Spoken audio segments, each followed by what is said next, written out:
The crack of the bat echoed like a gunshot across the empty field, and I dove for the grounder, my fingers scraping dirt as the ball lodged in my glove like a secret I wasn't ready to hold. Sweat stung my eyes, but it was his voice, rough, laced with that easy Midwestern drawl that cut through the summer haze. "Attaboy, Alex. You move like you were born for this." I looked up, heart slamming harder than the impact of the fall, and there he was, Uncle Jack, not blood but closer than most. Grinning from the pitcher's mound, his faded Yankees cap tilted just so, oblivious to the storm he'd unleashed in me with one simple toss. That grin. God, it was the kind that could unravel a guy like me in seconds flat. I'd spent my whole life on the edges of my dad's world. Quiet, watchful. The kid who fixed cars in the garage while they cracked beers and swapped war stories from Nam. Jack Harlan, my dad's best friend since sandbox days in rural Ohio, was the son to Dad's steady moon. Broad-shouldered, quick with a laugh, the uncle who taught me to throw a curveball before I could ride a bike without training wheels. But lately, at 22, fresh out of community college with a dead-end job at the auto shop and a closet door creaking under the weight of unspoken truths, every glance from him felt like a spark on dry tinder. It started innocently enough, or at least that's what I told myself as I dusted off my jeans and jogged back to the infield. We'd been out here at Willow Creek Park, that scrappy little diamond on the outskirts of Dayton, Ohio, where the chain-link fence sagged like an old man's shoulders, for what Jack called a pickup game to shake off the rust. Dad was laid up with a bad knee from years on the factory line, so Jack had swung by the house that morning, his pickup truck rumbling in the driveway like an old friend. "Hey, sport," he'd said, clapping me on the back hard enough to jolt the coffee from my mug. "Your old man's sidelined. How about you and me go 9 innings? For old time's sake." Old time's sake. Yeah, right. Those words hung in the air as we warmed up, the July sun baking the earth into a fine powder that clung to our cleats. I was no pro, hell, I hadn't played organized ball since high school, when I quit the team after a teammate caught me staring too long in the locker room showers. But Jack didn't know that part of me, the part I'd buried under grease-stained overalls and forced smiles at family barbecues. To him, I was still little Alex, the scrawny kid he'd hoist onto his shoulders after Reds games, chanting Sweet Caroline off-key till our voices gave out. We tossed grounders back and forth, the rhythm familiar yet electric, like slipping into a favorite jacket that's suddenly too tight across the chest. "You got that same fire in your eyes," he said after I snagged a hot liner, his voice dropping low as he lobbed the next one underhand. "Like your dad back in '78 when we snuck onto the big league field after dark. Remember me telling you that story?" I nodded, throat tight, because yeah, I remembered. Every word, every detail he'd spun over late-night bonfires, painting himself as the reckless hero and Dad as the loyal sidekick. But today, with the field empty save for us and a distant hum of lawnmowers, it felt different. Personal. His throws had that effortless power, the ball whistling through the air like it knew exactly where to land, in my glove, in my path, right at my feet. I fielded them clean, my body moving on instinct, but my mind was a whirlwind. Why now? Why me? Dad had a dozen buddies who could have filled in, guys from the VFW with beer guts and bad knees. But Jack chose me. By the 3rd inning, we weren't keeping score, just hacking around. He called time and ambled over to the cooler wedged against the bleachers, pulling out 2 dripping Gatorades. The park was a relic. Splintered wooden benches, a scoreboard frozen at 4-3 since the '90s, and that massive oak tree in left field where kids carved initials into the bark. We slumped against the chain link, backs to the diamonds, the fence rattling softly with each swig. Jack wiped his brow with the hem of his shirt, flashing a strip of tanned midriff that I forced myself not to notice, or tried to. "You know, Alex," he started, staring out at the horizon where the cornfields met the sky. "Your dad's been talking about you non-stop. Says you're wasting away in that shop, fixin' other folks' messes when you could be out there making your own." I laughed, bitter and short. "Yeah, well, Dad's got opinions on everything. Last week it was me not datin' enough. Like I need his matchmaking services." Jack turned, his eyes, steel blue, crinkled at the corners. locking on mine with an intensity that made the air thicken. He means well. But hell, kid, life's too short for regrets. I learned that the hard way. He paused, tossing his empty bottle into the cooler with a clink that echoed too loud. Lost my shot at the minors 'cause I was too scared to leave home. Stuck around for family, for duty. Now look at me. 48. Divorced, haulin' freight for a livin'. Don't let fear call the shots. Alex. Swing for the fences. His words landed like a fastball to the gut. Because damn if they didn't mirror the ache I'd been nursing for years. The fear of coming out in a town where fag was still playground slang. The fear of losing Dad, who'd raised me solo after Mom split when I was 5. His love as unwavering as a poorly thrown knuckleball, but just as unpredictable. And Jack. Jack was the wild card. The one who'd always made me feel seen without saying a word. Like when he'd catch me sketching in the margins of my notebooks. Cars, sure, but faces too, men's faces, and just nod, like it was the most natural thing. We picked up again, the game turning looser, more playful. He pitched junk. Ephus loops that hung fat and slow, knucklers that danced like they had a mind of their own. I ripped a few back up the middle, the sweet spot vibrating up my arms, and for the first time in months, I felt alive, unburdened. When I connected on a hanging slider, sending it soaring toward the oak tree, Jack hooped and charged the plate, pretending to chase it down like a center fielder on fire. He leaped, graceful for a big guy, and snagged it one-handed, tumbling into the grass with a laugh that rolled out deep and genuine. I ran over, offering a hand, but he pulled me down instead, our bodies colliding in a heap of limbs and dust. For a split second, the world narrowed. His breath hot against my neck, the solid warmth of his chest under my palm as I braced to push up.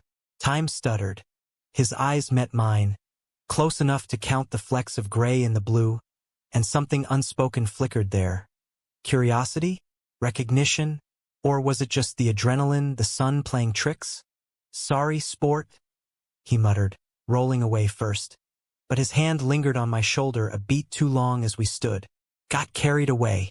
You're a natural out here. Makes me wish we'd done this more. We rapped as the light slanted gold, shadows stretching long across the infield. He drove me home in that rattling Ford, country radio crooning low. Springsteen, always Springsteen, with the windows down and the wind whipping our hair. Anytime you want to go again, he said at my driveway, engine idling like a promise. Just say the word. Your dad's got my number. I nodded, mumbling thanks, but inside, the hook was set deep. That day wasn't just baseball. It was the crack in the dam, the first real swing at something bigger than fear. The next week blurred by in a haze of oil changes and small talk. But Jack's invitation echoed louder than the shop's air compressor. Dad noticed my distraction, of course. Limping around the kitchen on his crutch, peering at me over his morning coffee like I was a busted carburetor he couldn't quite diagnose. "You been awful quiet since that game with Jack," he grunted one evening, flipping channels on the ancient TV in our living room, the glow casting blue shadows on the faded Braves poster from '95. He wear you out? That man's got arms like a damn gorilla. I shrugged from the couch, pretending to scroll my phone, heart picking up speed. Nah, it was fun. Haven't swung a bat in forever. Felt good. Truth was, it felt like coming home to a place I'd never been. All because of the way Jack's laugh had wrapped around me, warm as a well-worn mitt. Dad chuckled, wincing as he shifted his leg. Good. You need that. Too much time under the hood. Not enough out in the sun. Jack's always been the spark plug in our crew. Keeps things moving. He paused, eyes distant, and I knew he was drifting back to their glory days. High school pranks, road trips to Cleveland for Indians games, enlisting together when the draft loomed like a storm cloud. Jack had been the best man at Dad's wedding, the one who held his hand, metaphorically. Through the divorce, showing up with casseroles and bad jokes when Mom's taillights vanished down I-75. That Friday, as thunder rumbled distant over the Appalachians, my phone buzzed on the workbench. Jack's name lit the screen. Rain check on that rematch? Clear skies tomorrow. Pick you up at dawn. I stared at it, thumb hovering. the shop empty save for the hum of fluorescence and the ghost of motor oil in my nostrils. Dawn meant no excuses, no hiding behind Dad's early shifts at the plant. It meant diving headfirst into whatever this pull was. A gravitational thing, inexorable as the Ohio River carving its banks. I typed back before I could overthink, "You're on. Bring your A game." His reply pinged instant. "Always do for you, kid." Saturday broke crisp and clear. The kind of Midwest morning where dew clings to the soybeans like diamonds and the air smells of promise. Jack's truck growled up at 6:15 sharp, headlights cutting the fog, and I was out the door before Dad stirred. Backpack slung with gloves and a thermos of black coffee. "Hop in," Jack called through the open window, his voice gravelly from sleep, flannel shirt untucked over jeans faded to white at the seams. He looked every inch the working-class hero. Stubble shadowing his jaw, that cap pulled low, a faint scar above his eyebrow from a bar fight in '89 he'd romanticized into legend. We headed west out of Dayton, past the sprawl of strip malls and fast food joints, the highway unspooling toward the flatlands where the earth felt infinite. "Thought we'd try somewhere new," he explained, merging onto 70 with one hand on the wheel, the other cradling a styrofoam cup of gas station Joe. "Eagle's Nest Field, out by Xenia. Quicker pitch, better dirt. Folks say it's got that old-school charm, dugouts from the WPA era." I nodded, stealing glances as he drove. The radio murmuring NPR segments on farm subsidies and queer rights marches in D.C. that made my stomach twist with a mix of hope and envy.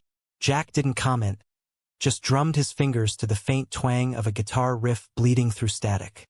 Silence settled, comfortable yet charged, broken only when he asked about my sketches, how I'd been filling notebooks with line drawings of engines and landscapes, anything to keep my hands busy and my mind from wandering to places it shouldn't. "You're talented, Alex," he said, eyes on the road but voice sincere. "Don't let this town grind it out of you. World's bigger than Dayton grease pits."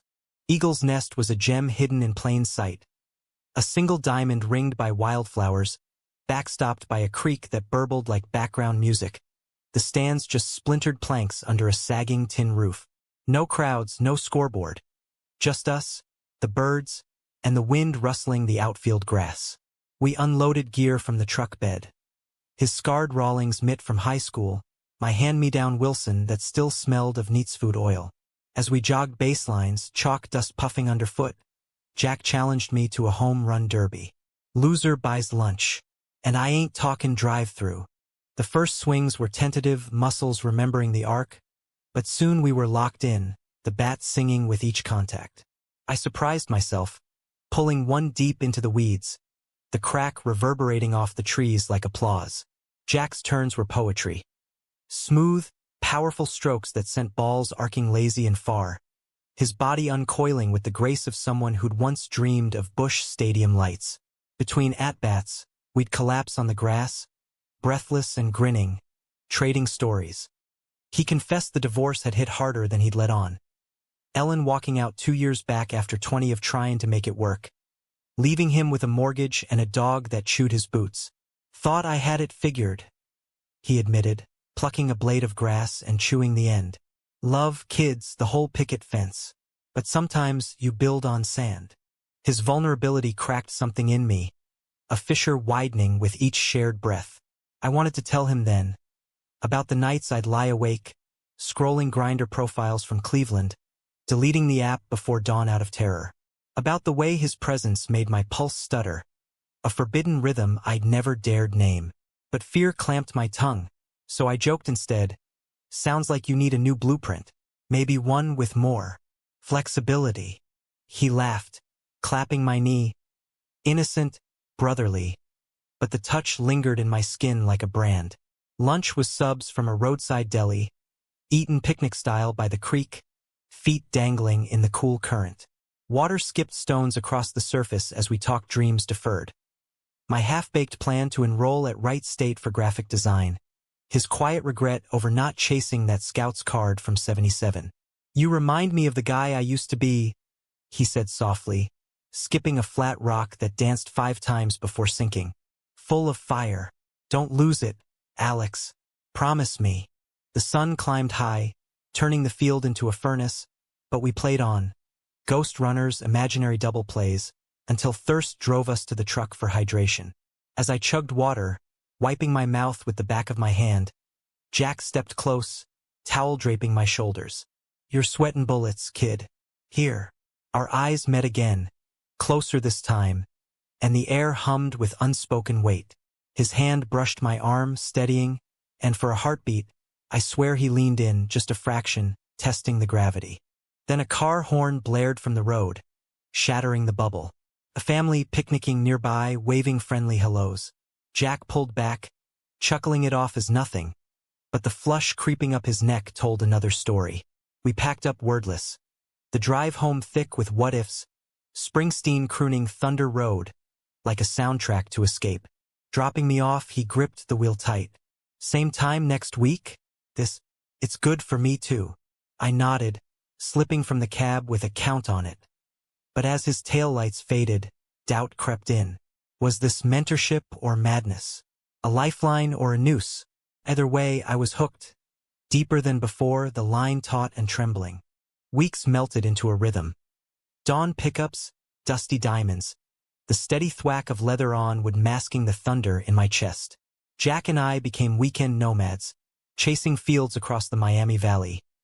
Shaggy lots in Yellow Springs, polished parks in Springfield. Each outing peeling back layers like sun-bleached paint on an old barn. He'd bring maps dog-eared from AAA, plotting routes like military ops, and I'd sketch the horizons in my notebook. Silos silhouetted against dawns, his profile etched quick and secret while he drove. Dad caught on quick, ribbing me over dinner about my bromance with Jack. "Boys got you smilin' more than a lottery win," he'd say, forking into meatloaf with gusto, his knee brace finally off. It stung, that casual label, bromance, like it boxed us into safe, straight lines. But I played along, grateful for the cover. Even his guilt gnawed at the edges. Dad idolized Jack, saw him as the brother he never had, the one who'd pulled him through blackouts and bad debts. If he knew the half of it, the way my dreams replayed those creekside silences, twisted into fevered what-ifs, he'd shatter.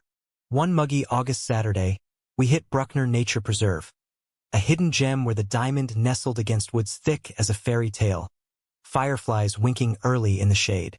Jack arrived wired, tossing me a new glove, supple leather, broken in just right, wrapped in butcher paper like a gift.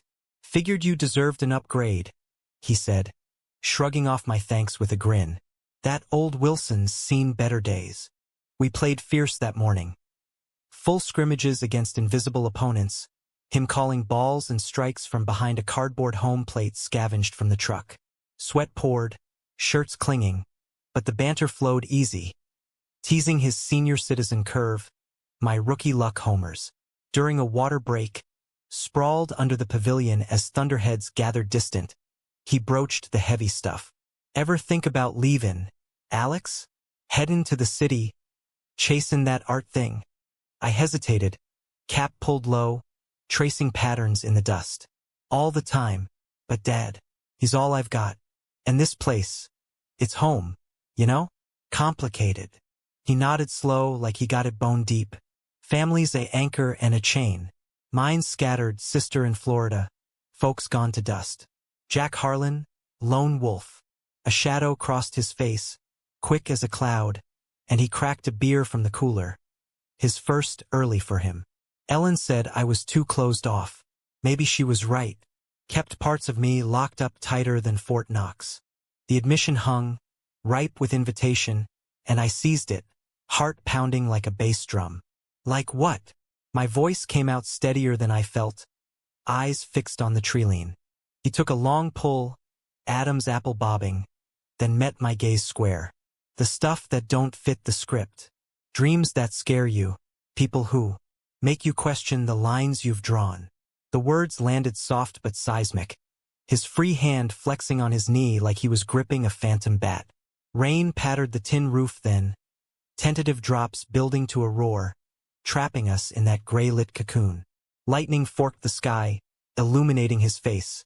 Strong jaw, faint lines etched by laughter and loss, and I saw it, the mirror of my own hidden fractures. I know that feelin', I whispered, the dam cracking. More than you think. The air thickened, electric as the storm, and I leaned in half-inch testing, like he'd done by the creek. His breath hitched, eyes darkening, and for an eternal second, our worlds aligned. Two men adrift in a town that demanded straight paths, brushing against a truth neither had voiced. Thunder boomed, shattering it. He pulled back first, standing abrupt. Storms rollin' in hard. Better head out. We dashed to the truck, laughing at the downpour, but the laughter rang hollow. On the slick road's back, wipers slashing frantic, silence reigned heavier than the humidity. He dropped me at the curb with a clipped, "See ya," peeling away before I could unpack the almost. That night, turmoil churned. I paced our creaky bungalow, Dad snoring through the walls, replaying the pavilion. His words, that lean, the regret in his exhale. By midnight, resolve hardened. I couldn't dance around this forever. The next field would be confession time. But fate, cruel jester, had other plans. Monday at the shop, buzz cut through the oil-scented air.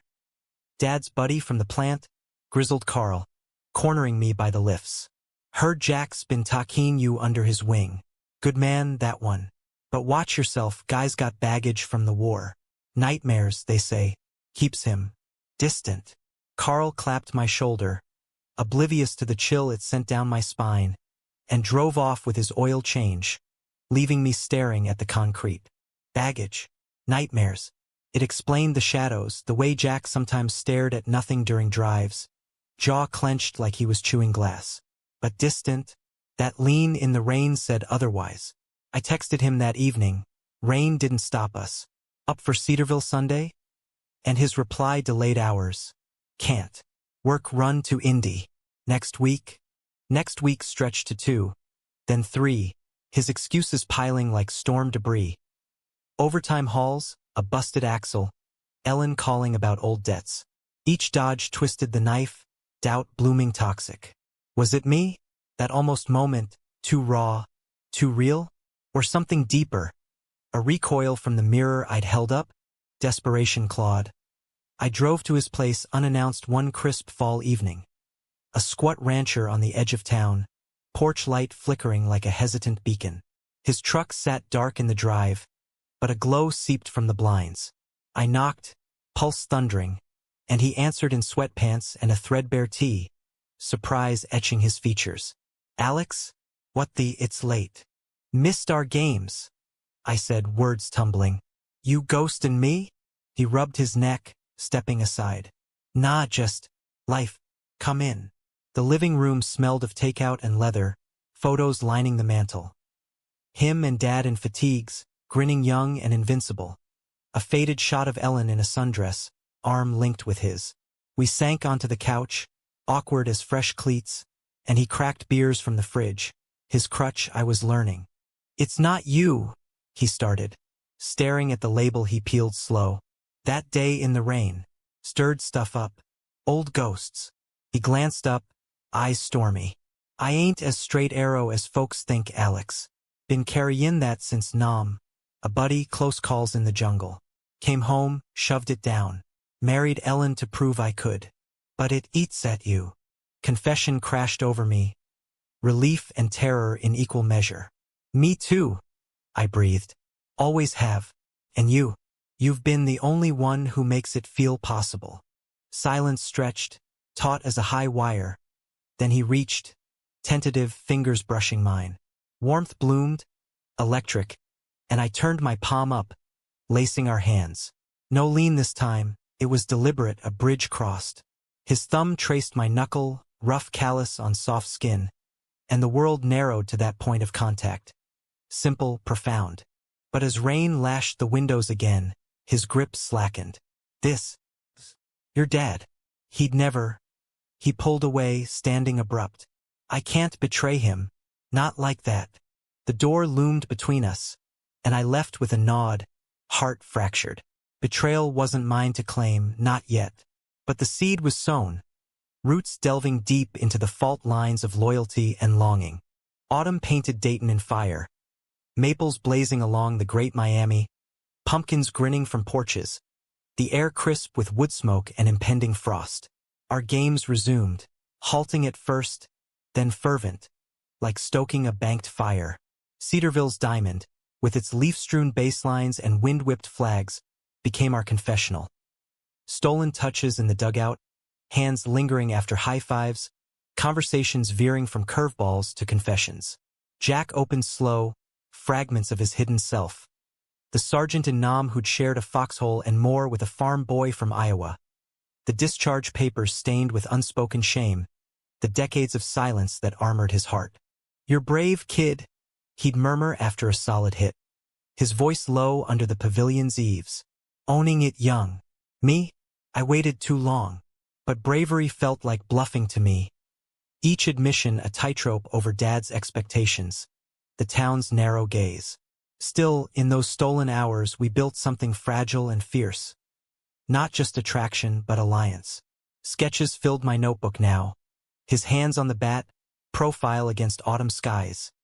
Not hidden anymore, but shared over post-game coffees at the diner, where he'd traced the lines with a fingertip, eyes soft with wonder. Dad's knee healed full by October, and he joined us once. A triple play of awkwardness at Willow Creek. Watching them banter, Jack's laugh booming as Dad hobbled baselines, gutted me. Loyalty fractured under the weight. Dad, who'd bandaged my scraped knees and taught me real men provide. Jack, who'd ignited a truth Dad might never accept. I dodged Dad's probes. "You two inseparable lately. What's the deal?" With half-truths about just blowing off steam. Guilt curdling like spoiled milk. The breaking point brewed slow, then erupted on a slate-gray November afternoon at Smith's Grove.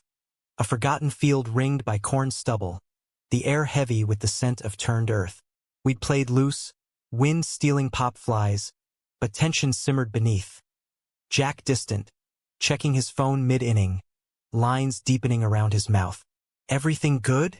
I asked during a break, tossing him a water bottle that he caught absent. He sighed, capping it unopened. "Ellen's back in town. Wants to talk settlin' things, house, debts, stirrin' up old shit." His eyes flicked away, to the horizon where storm clouds massed. "Makes me think. Maybe I'm foolin' myself. This life, these games. Can't build nothin' on sand." The words landed like a called third strike, low and away.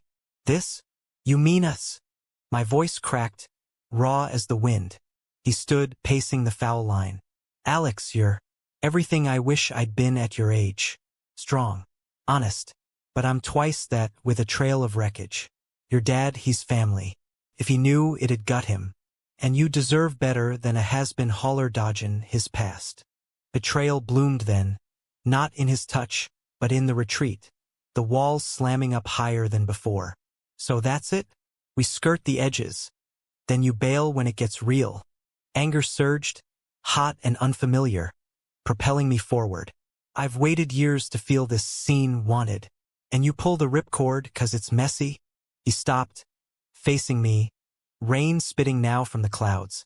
"It's not Balan. It's protectin'. You, him, me, from the fallout." Lightning cracked, illuminating the fracture. His resolve, my desperation. I grabbed his arm, the muscle taut under flannel, and yanked him close. Impulse, anguish. Protectin' or hidin'? Which is it, Jack? His free hand cupped my jaw, thumb rough on my stubble. Eyes searching mine with a desperation that mirrored my own. Time suspended, rain sheeting down, and he kissed me. Fierce, urgent, tasting of salt and regret. The world tilted. His body solid against mine, the fence rattling our backs, the storm raging approval. It was brief, searing, a collision of pent truths, but when he broke it, gasping, the damage was done. "We can't," he whispered, forehead to mine, breath mingling. "Not like this." He stepped back, the space yawning vast, and fled to the truck, leaving me sodden and shattered in the downpour. Days blurred into numbness. Shop shifts on autopilot, sketches crumpled in the trash, Dad's concerned glances sharpening to suspicion. Jack's texts dried up, busy week. Talk soon. Each one a barb. Despair coiled tight, a spring ready to snap. I drove aimless one night, ending at the VFW hall where Dad and Jack's crew gathered Fridays. Neon buzzing open like a taunt. Inside, smoke-hazed and raucous, I spotted them at the corner booth. Dad holding court with war yarns, Jack across, nursing a bud, eyes hollow. Our gazes locked across the din.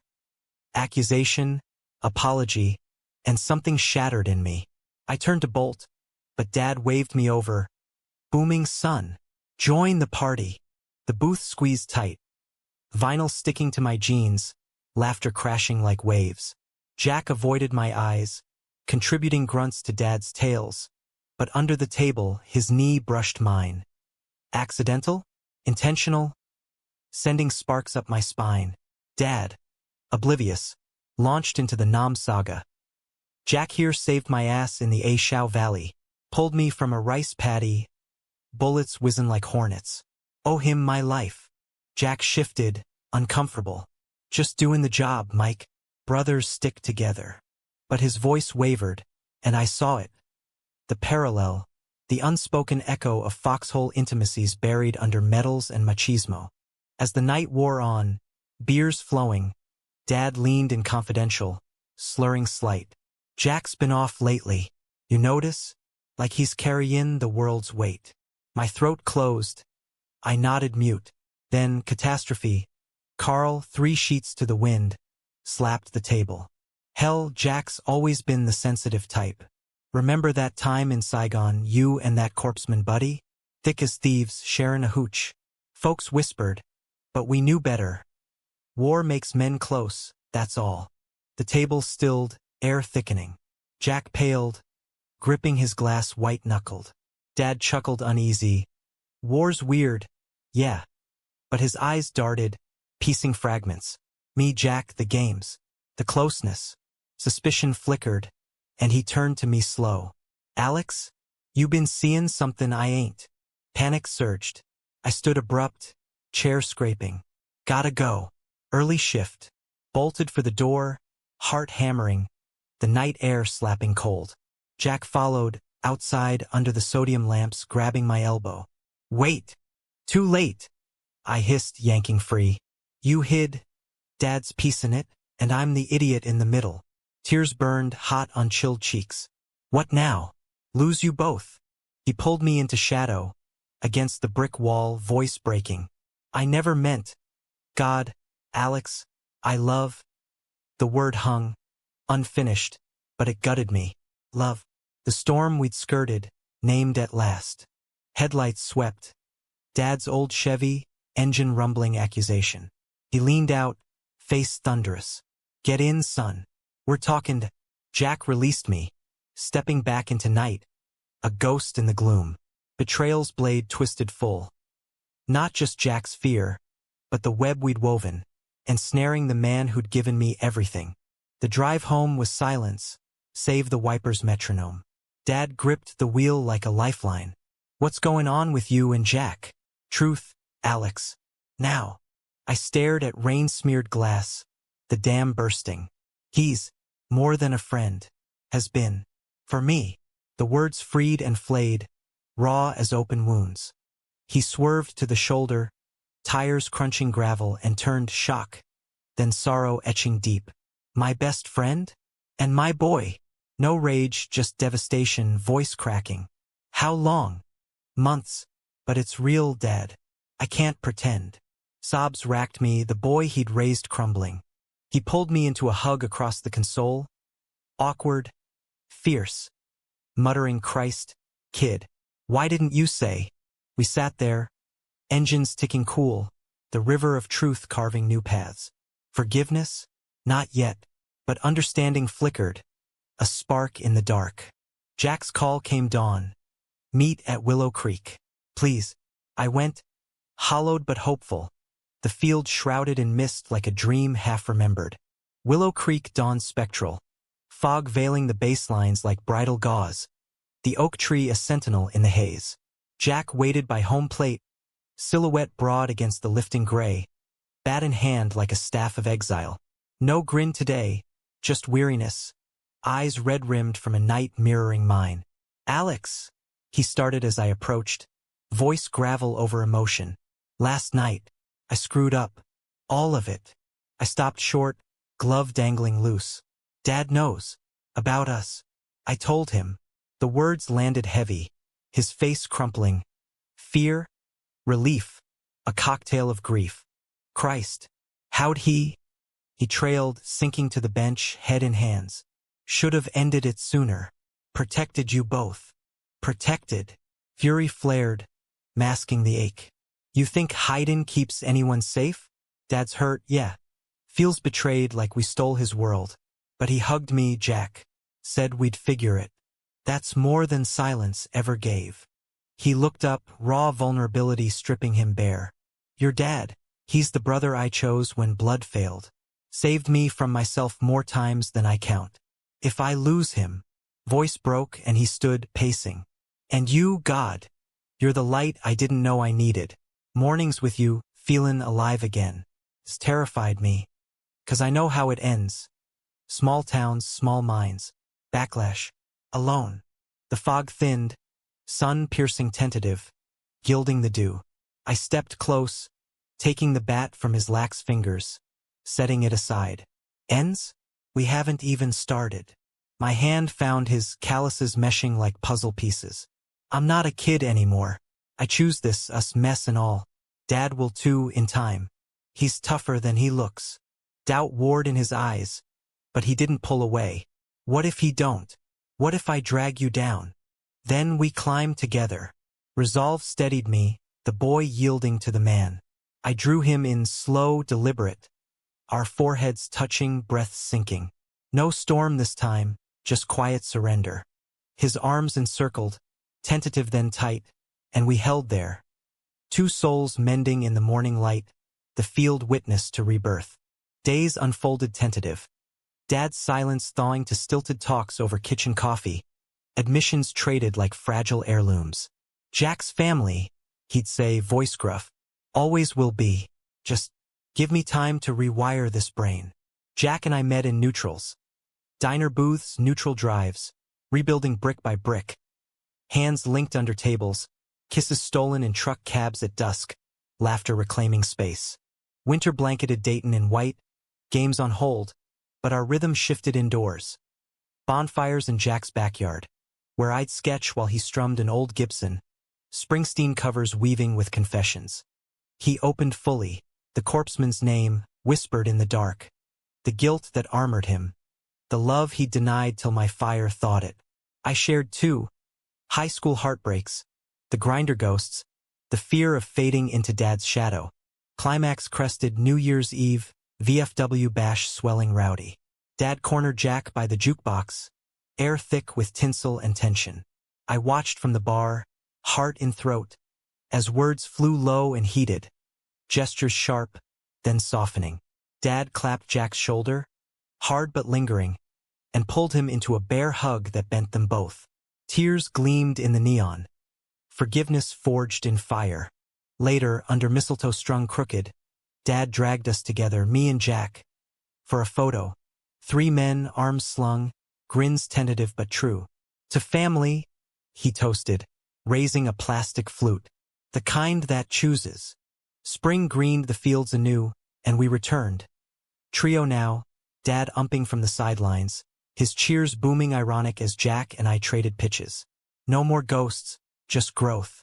Jack enrolled in night classes, trucking logistics, a step toward stability, and I transferred to Wright State, portfolio blooming with bold lines.